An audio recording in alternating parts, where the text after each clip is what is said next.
Bonjour tout le monde, bienvenue sur le premier épisode du podcast de Cocotte Knits. Je suis Coralie, vous pouvez me trouver sur Ravelry sous Coralie22 et sur Instagram sous le pseudo de Cocotte Knits. Donc bienvenue sur mon premier podcast tricot.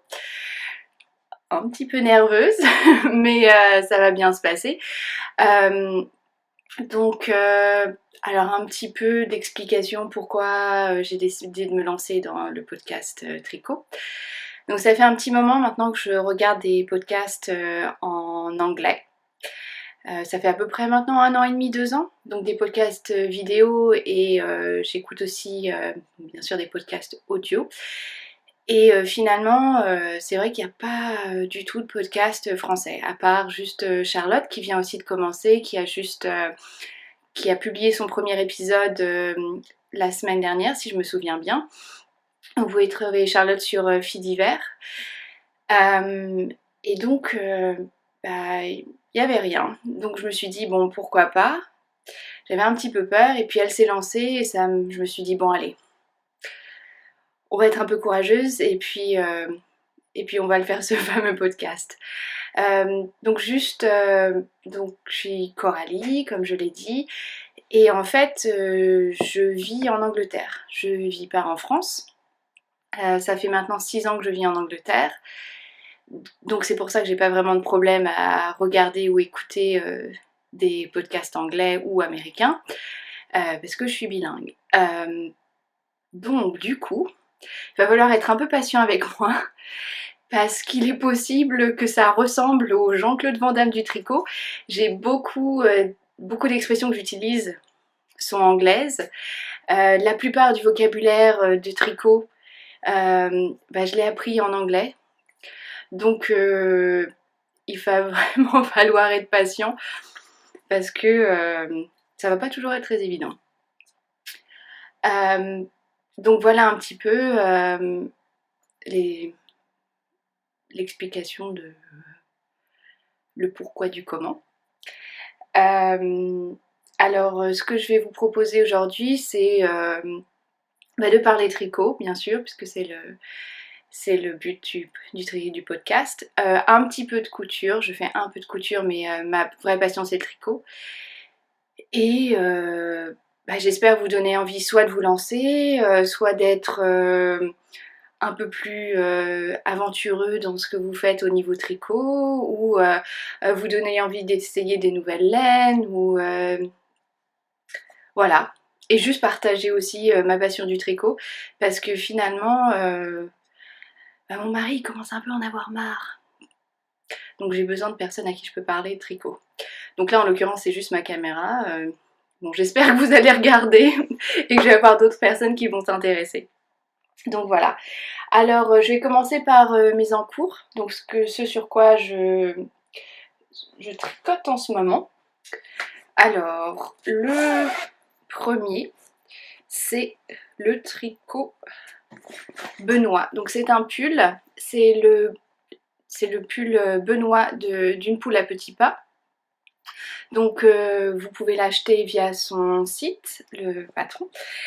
Et voilà, pour le moment j'ai commencé seulement dimanche, donc j'en suis que au dos.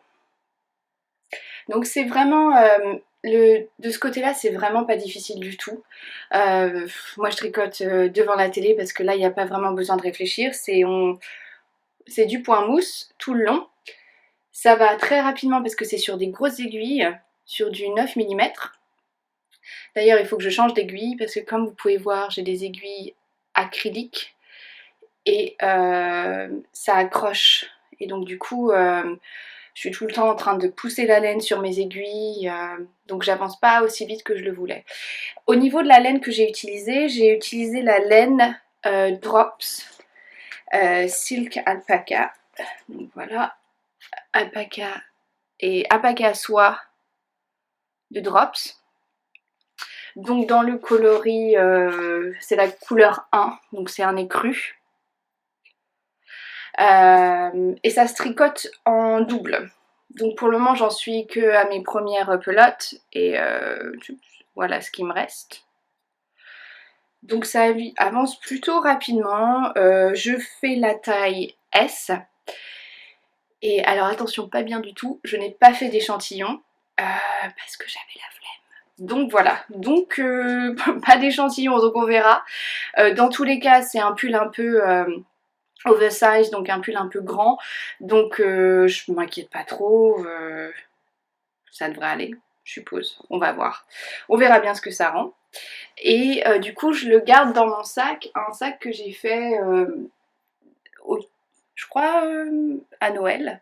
Donc j'ai acheté du tissu, comme vous pouvez voir, c'est inspiré casse-noisette. Et à l'intérieur, c'est doublé. Donc voilà, avec c'est comme des petits bonbons, etc. de couleur. Et j'ai mis aussi ce qu'on appelle, alors là j'ai aucune idée comment vous le dites en français, interfacing, pour lui donner du corps. Donc comme ça, il tient debout et il est absolument énorme. Donc il y a un peu ma vie dedans plutôt que juste mon tricot. Il y a toutes sortes de choses qui se sont retrouvées dans ce sac parce qu'il est absolument énorme. Donc voilà, ça c'est mon premier en cours. Et d'ailleurs, il y a un knit-along, un cal Benoît en ce moment sur Instagram. Donc si vous voulez participer, il faut utiliser le hashtag cal Benoît. Donc bah, rejoignez-nous, il y a déjà pas mal de monde qui participe. C'est hyper facile à faire, honnêtement, les explications sont limpides, il n'y a rien de bien compliqué. Même pour une débutante, vraiment il ne devrait pas y avoir de soucis. Donc allez, on se lance. Et aussi, la laine Drops est vraiment assez bon marché. Donc pour les petits budgets, ça devrait pas être un problème. Je crois, si je me souviens bien, j'ai acheté toute ma laine. Et alors là, je vais vous parler en livres, je suis désolée, mais j'achète ma laine en Angleterre. Donc je crois que j'ai payé, je crois, 20 livres pour la quantité d'un pull. Donc c'est pas mal du tout. Donc voilà, donc ça c'est mon premier en cours. Alors j'ai deux autres en cours. Alors ceux-là, ça fait un petit moment que je les ai touchés, mais bon, il faut vraiment que je m'y mette parce que en plus j'aime vraiment tricoter, en tout cas cette paire de chaussettes là, j'aime vraiment la tricoter, mais je sais pas, c'est par manque de temps ou non, je sais pas, j'ai fait d'autres choses. Donc voilà. Alors, c'est une paire de chaussettes, donc je suis sur la première chaussette. Donc voilà. Donc moi je commence toujours mes chaussettes, je commence pas par la partie doigt de pied, je commence toujours par la partie haute de la chaussette. Donc là j'ai fait des côtes 2 par 2. J'ai mis sur mes aiguilles, j'ai monté 64 mailles, donc 32 de chaque côté, sur du Magic Loop. Voilà. Et donc j'ai fait à peu près ça pendant, je sais pas, quelques centimètres. Donc là en fait j'ai fait une répétition de la rayure. Et après j'ai commencé à faire, à tout tricoter, voilà, en maille à l'endroit. Donc voilà. Et donc là je suis quasiment, pour moi c'est assez haut au niveau de la partie de la jambe. Donc je pense que je vais commencer mon talon. Alors le talon, donc je vais vous montrer à quoi ça ressemble. Donc moi le talon que je fais c'est le Fish Lips Kiss Heel. Oui je sais, ça a l'air horrible comme ça. Donc en gros le talon lèvre de poisson. C'est tout un programme. Parce que pour moi c'est plus facile. Il n'y a pas à... C'est que des rangs raccourcis et il n'y a pas besoin de relever des mailles. Donc pour moi c'est vraiment... c'est mon préféré. Et c'est assez proche au niveau de la façon... Enfin, ça ressemble à une chaussette commerciale. Au niveau du talon d'une chaussette commerciale, c'est assez proche de ça. Donc voilà. Alors la laine que j'ai utilisée, donc par contre ça je crois pas que vous allez l'avoir en France, c'est Eden Yarn. Donc c'est une laine qui fait des rayures juste en la tricotant. Vous n'avez pas besoin de changer de couleur. Et donc Eden Yarn, c'est une laine anglaise, c'est Christina qui est la personne qui teint la laine pour Eden Yarn. Et elle fait souvent des mises à jour tous les vendredis. Donc je mettrai le lien dans les commentaires sous la vidéo. Donc comme ça vous pourrez aller voir. Et j'ai plusieurs laines qui viennent d'elle. Et j'adore les tricoter. Là je crois d'ailleurs que c'est, j'ai oublié de dire, c'est du mérino et du nylon. Parce qu'il faut un peu de nylon pour les chaussettes, sinon bah, ça passe pas, ça va être trop rigide. Et aussi s'il n'y a pas de nylon, plus rapidement elles vont feutrer et vous allez avoir des trous. Mais la chaussette c'est vraiment hyper simple à faire et c'est rapide. Et vous pouvez toujours, moi je la prends dans le train avec moi ou quand je voyage, ça prend pas beaucoup de place. J'ai ça dans un petit sac et pas de souci. Donc voilà. Donc ça c'est, il faut que je me mette. Donc voilà. Après une autre paire de chaussettes. Celle-là c'est la paire de chaussettes de la honte. Parce que ça fait super longtemps que j'ai commencé et que j'ai aucune excuse de ne pas l'avoir fini. Donc là, c'est pas pour moi, c'est pour mon mari. Donc voilà la chaussette. J'aurais dû d'ailleurs amener un des chaussettes, un des bloqueurs que j'utilise pour mes chaussettes, comme ça vous pourriez voir vraiment à quoi ça ressemble. Donc c'est une chaussette, elle est quasiment finie comme vous pouvez voir, il y a juste à attacher les deux bouts au niveau des orteils. Donc la laine que j'ai utilisée c'est Opal, Ladies and Gentlemen, voilà, et du coup c'est le coloris Fall Party, et donc là j'ai fait le Fish Lips Kiss Heel, voilà à quoi ça ressemble. Et du coup ça c'est la partie, voilà à quoi ça ressemble. Donc la laine elle est super, bon c'est de la laine Opal ou Regia, c'est pour les chaussettes c'est top. Il n'y a vraiment rien de bien compliqué, ça ne gratte pas. Oui parce que bon les chaussettes qui grattent, merci. J'ai eu une grand-mère qui tricotait aussi, qui tricote toujours et qui avait toujours des chaussettes qui grattaient, qu'il fallait qu'on porte. Donc moi j'aime pas les chaussettes qui grattent. Donc voilà, Magic Loop encore une fois. Là par contre je les ai tricotées en... Je crois que c'est pas un 2.5, je crois que c'est un... Ah si c'est un 2.5. Et mes aiguilles ce sont des Haya Sharp. Et vraiment super, le câble il est pas trop rigide. J'ai acheté en fait le set spécialement pour chaussettes. Donc du coup vous avez toutes les tailles à partir de 1.5 jusqu'à 3 sur des grands câbles fixes. Donc voilà. Donc ça il faut que je finisse et j'ai aucune excuse, j'ai vraiment juste à faire le petit point au bout pour les doigts de pied.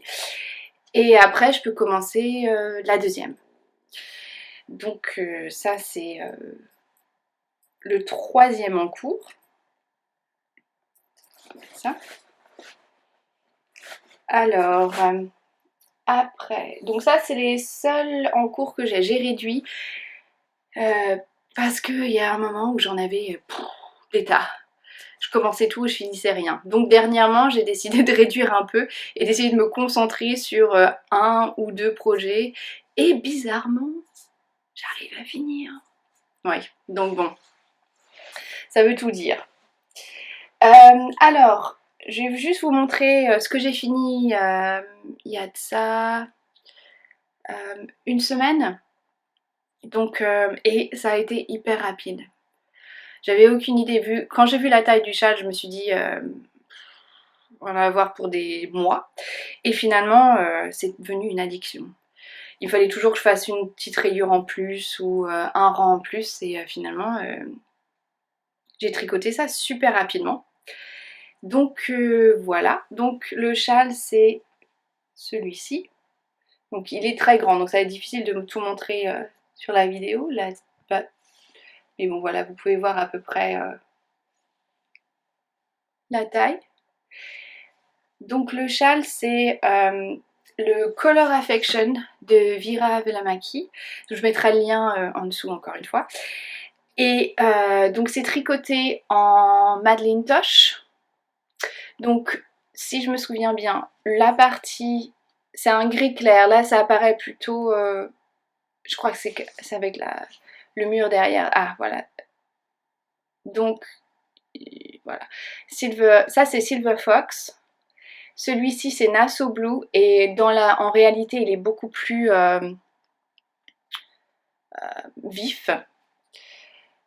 Et celui-ci, le bleu foncé, c'est Ink. Alors je me suis rendu compte après que donc j'avais fait une erreur. J'avais pas bien suivi le patron.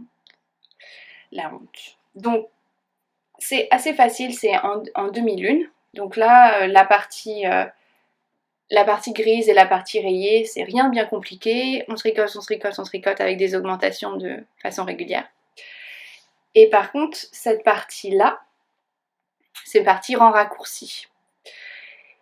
Et en fait, j'ai dû faire plus de répétitions que le patron demandait parce que j'ai pas dû bien... j'ai fait des rangs raccourcis un peu trop courts en fait, j'aurais dû faire un peu plus long que ça. Mais bon, c'est pas grave, il est super, il est super grand, ça fait... je l'ai porté super souvent depuis que je l'ai eu. J'ai eu plein de compliments par rapport à ce châle. Et donc, rien à dire. La laine, comme d'habitude, Madeleine Tosh, vraiment très douce. Les couleurs, incroyables. Et j'ai acheté d'ailleurs la laine sur Laine et Tricot. C'était un cadeau de... J'ai eu un bon d'achat pour mon anniversaire. Et du coup, je l'ai commandé sur Laine et Tricot. Et j'ai fait livrer chez mes parents. Oui, je fais souvent ça. C'est poste restante en France, les parents. Voilà. Donc le châle. À part ça, prochain projet. Donc j'ai quelque chose en tête. Je vais continuer Benoît. Je vais essayer de finir mes chaussettes, mais j'ai déjà les toits qui me démangent. Il me faut un autre châle. Les châles, c'est un peu mon obsession. Il y a celui-là, vous pouvez voir aussi. Parce qu'il n'y a pas besoin de faire d'échantillons. Parce que j'ai pas besoin de mesurer ma taille, etc. et toutes sortes de trucs. Je prends juste mes aiguilles, je prends la laine qu'il me faut et je commence. Donc voilà, donc mon prochain châle, ce sera un Steven West. Donc, et ça s'appelle Exploration Station. Donc voilà à quoi ça ressemble. Donc en fait ça faisait partie d'un châle, d'un cal mystère. Je crois ça a été l'année dernière, au moment, je crois période d'octobre, qu'il est sorti. Et moi j'aime pas trop les châles mystères parce que je veux savoir à quoi ça ressemble. Donc du coup j'ai attendu que ce soit fini et après j'ai pu voir ce que tout le monde avait fait, les points qu'il avait employés, la laine et ce à quoi ça ressemblait.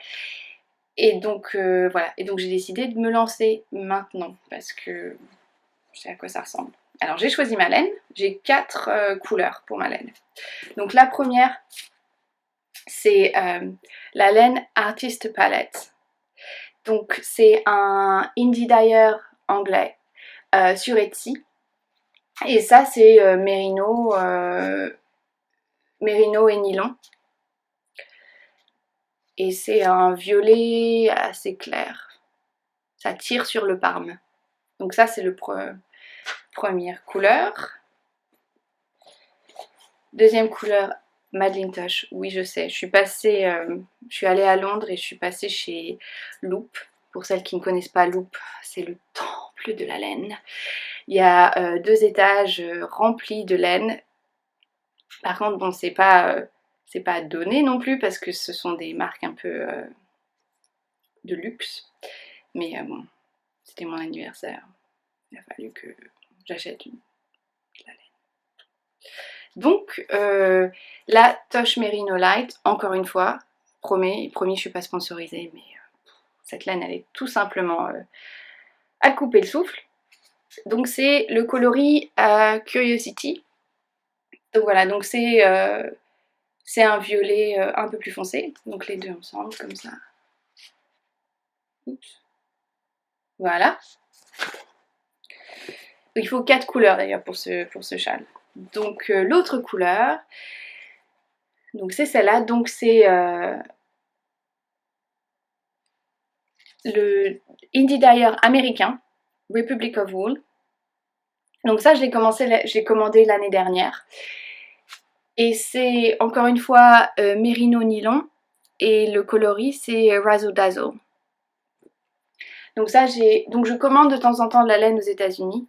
Ça valait vraiment le coup l'année dernière, quand le dollar était pas au plus bas, mais bon, c'était assez compétitif. Maintenant, au niveau, avec la livre, bon, pour moi ça va toujours, pour vous, au niveau euro, c'est pas top.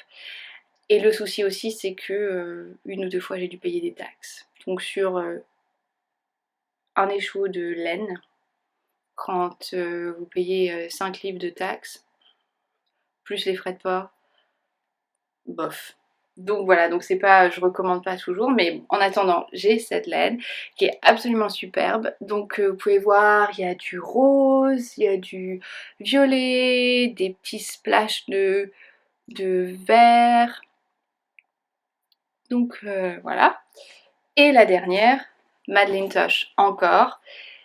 Rose, c'est Pop Rocks. Donc je l'ai déjà utilisé pour un châle. Et donc il m'en reste assez pour celui-là. Donc voilà les 4 couleurs. Je vais essayer de faire ça bien. Les 4 couleurs ensemble. Oups. Voilà. Donc moi je trouve que ça va plutôt bien ensemble.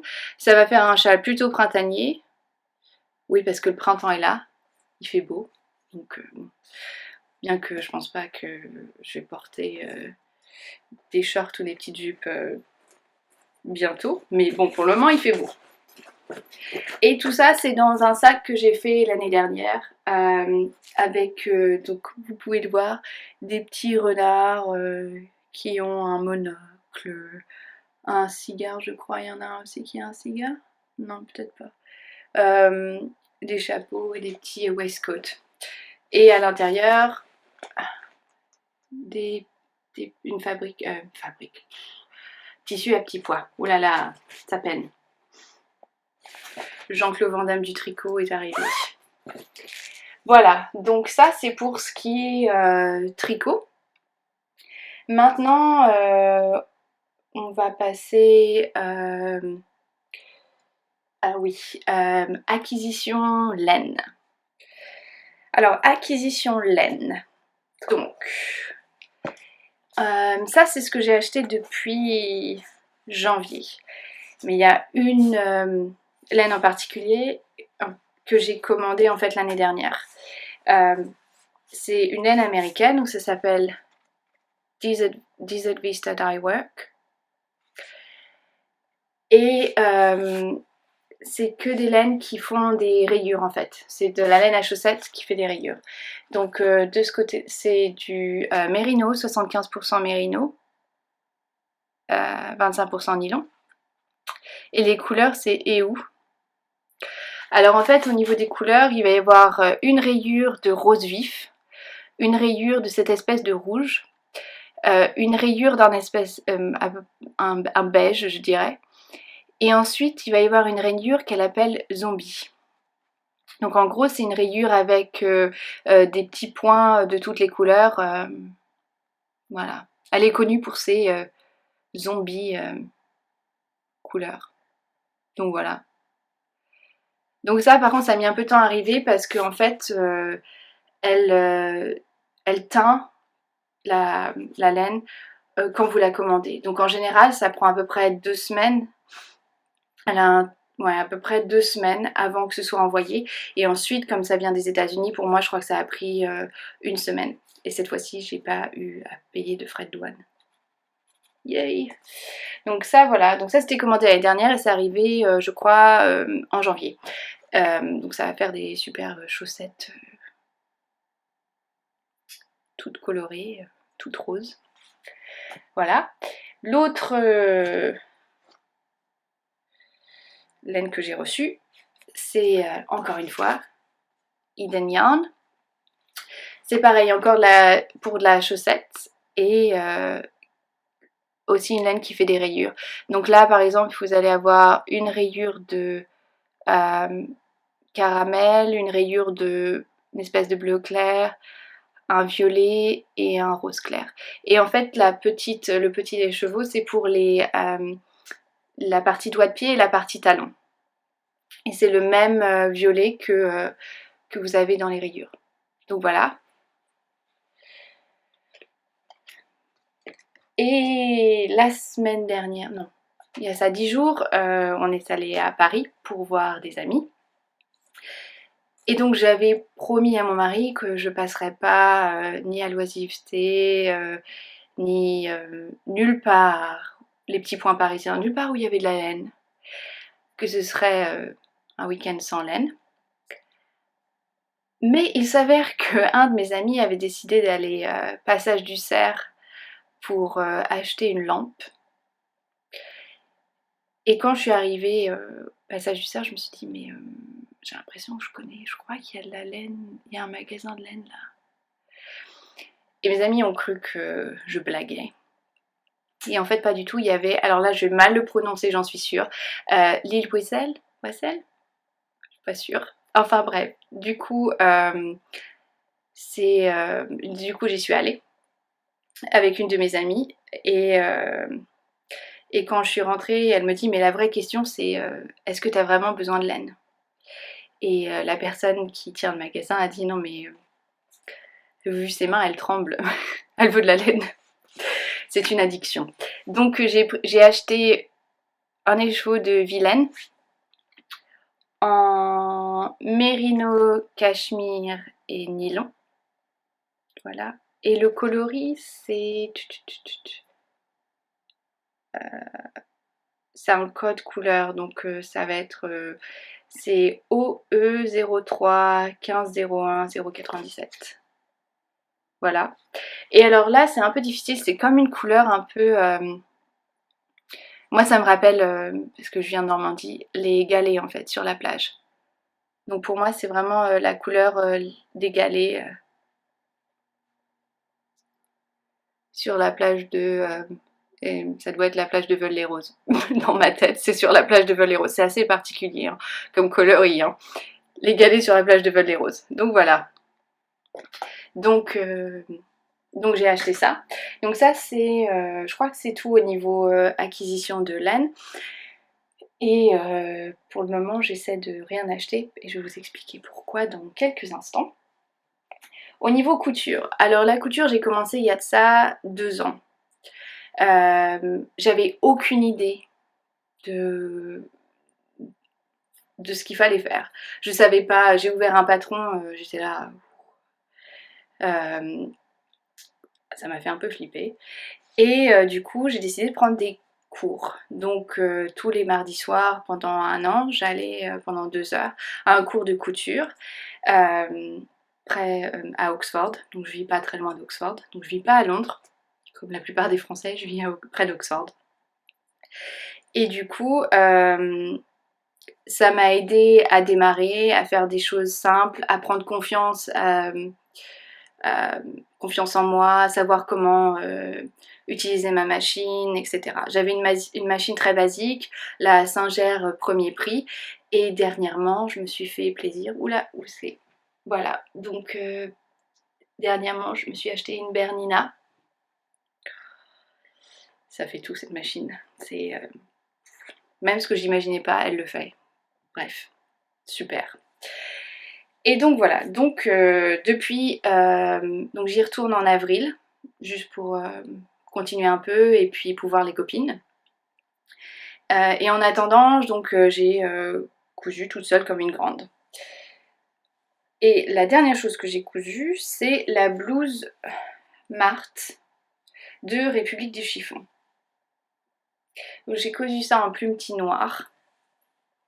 Donc c'est du tissu que j'ai acheté chez Toto quand je suis rentrée en France à Noël. Je suis allée à Rouen et j'ai trouvé ce tissu. Alors tout s'est bien passé, sauf que l'autre jour, je suis allée au bureau et j'ai montré très fièrement ma dernière création. Et que, heureusement personne ne s'en est rendu compte, mais moi je m'en suis rendu compte, il y avait un trou. Alors je sais pas si vous allez bien voir. Oups. Voilà ce qui s'est passé. Donc je suis quasiment sûre, et non je sais que j'ai pas cousu trop près du bord parce que je sais que ce genre de tissu ça a tendance à être un peu fragile et donc j'ai aucune idée. Je crois que c'est mes bras extrêmement musclés qui ont fait ça.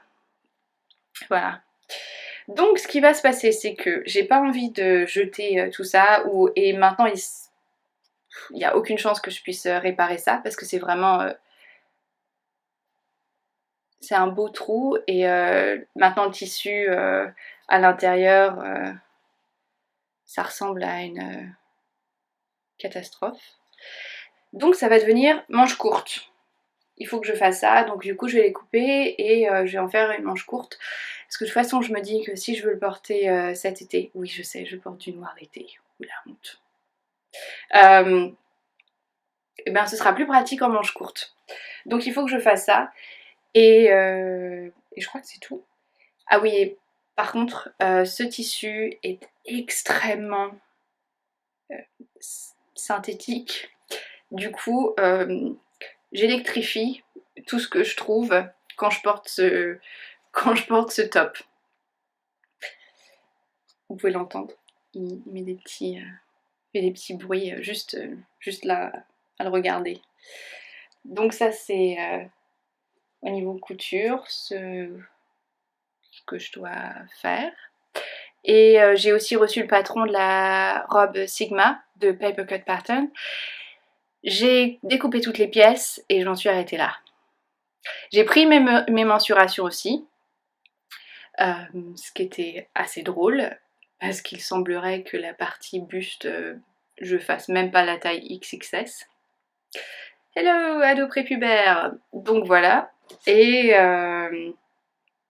donc bon, on verra. Il faut vraiment que je le fasse. J'ai déjà le tissu, vous pouvez le voir. Ouh, là. Donc le tissu pourpre là. Donc c'est ça que je vais utiliser pour ma Sigma dress. Ouais, ma robe Sigma, désolée. Ma robe Sigma. Et ça c'est juste pour faire un test en fait. Parce que le vrai tissu que je veux utiliser, et je vais voir si je peux le trouver là. Rapidement, voilà. Le tissu que je veux vraiment utiliser, c'est ce tissu Atelier Brunette que j'ai commandé en Angleterre. En fait, on peut le trouver dans une petite mercerie à Birmingham. Et donc j'ai ce qu'il faut pour faire une robe. Et donc ça c'est ce sera vraiment le tissu que je veux utiliser. L'autre tissu, comme c'est un tissu beaucoup moins cher et que je veux voir comment ça tombe et au niveau de mes mensurations, etc., je vais commencer par celui-là et ensuite je la ferai dans ce tissu. Voilà. Après, entre autres choses, ce que je vais faire dans les prochains jours, on part pour l'Écosse, donc j'ai quelques jours de vacances, donc on a décidé de partir là-bas, on a loué un cottage, et une fois que le cottage était loué, je me suis dit bon, on va en Écosse, je suis sûre qu'il va y avoir de la laine, je vais quand même regarder s'il n'y a pas des petits magasins ou des trucs sympas à faire en rapport à la laine. Je tiens quand même à préciser que la laine je connais, mon père est en fait éleveur de moutons, voilà, donc c'est pas comme si je savais pas à quoi ça ressemble un mouton ou j'avais besoin d'aller visiter une ferme où on m'explique comment tondre le mouton, etc. Tout ça j'ai vu, ça fait des années que je connais ça, mais bon, il faut quand même que j'aille voir ailleurs. Et en fait c'est Édimbourg Yarn Festival ce week-end, donc j'y vais dimanche. Et il y a, je crois, une centaine de vendeurs de laine, de patrons, d'aiguilles. Il y aura Steven West, Isolde Tig, Vira Velemaki. Donc tous les grands noms du tricot seront là. Mon mari rigole quand je lui dis que je vais voir les célébrités du tricot ce week-end. Il a du mal à comprendre le concept d'une célébrité du tricot. Donc voilà.